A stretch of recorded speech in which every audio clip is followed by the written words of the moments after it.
FBI Special Agent Bob Ricks, who describes himself as one of 4 on-scene commanders of the FBI's operation against the Branch Davidian compound in Waco, Texas, wrapping up what happened there this morning. He said, to hit the high points, that the FBI called the compound.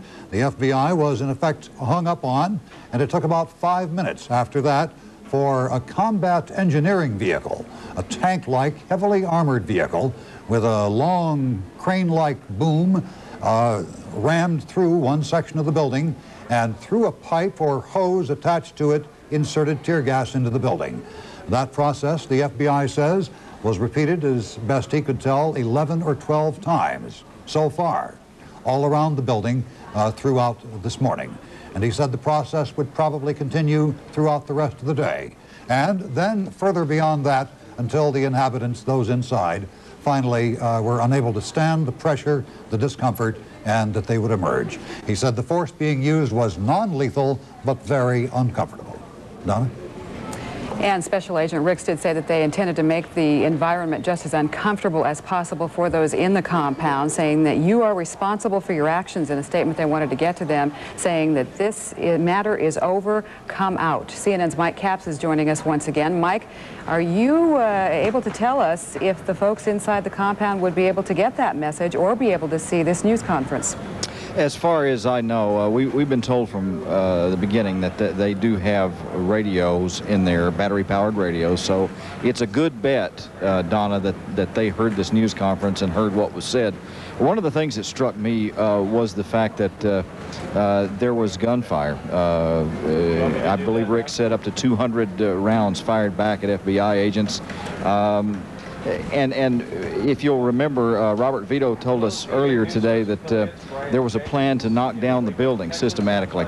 Bob Ricks in that news conference said there is no plan, in fact, to knock down the buildings. After all, that they'll just keep on pounding this CS gas, this tear gas, into the building until these people give up.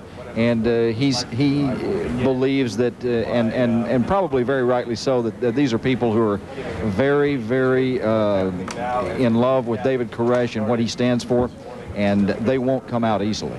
Mike, an important point I think that Bob Ricks did make is that they're using non-lethal tear gas and in a dosage that is well below what would harm folks. We had someone who was an expert on tear gas on before, and we were questioning about how it could even harm the children. But he said they're using dosages well below what would harm children, and this is not a lethal type of tear gas. Bonnie Anderson is with us as well. Bonnie, Special Agent Ricks said this is not an indication that patience is running out, but it was the next logical step. Since the beginning of the siege, the FBI has made it very clear that they wanted to wait, they wanted to be patient, but over the past couple of days, what they have been saying and adding is that our patience is not inexhaustible. I'd like to add something to what Mike Capps was saying earlier.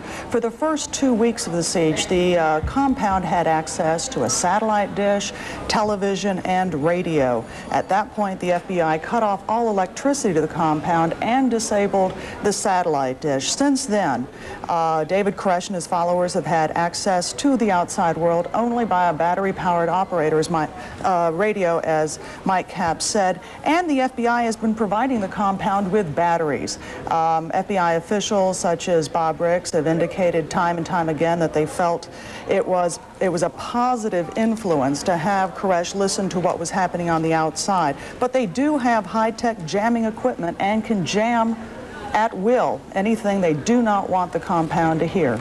All right, CNN's live continuing coverage of the standoff in Waco, Texas, and the assault by federal authorities continues after we take this quick break. NewsHour is next.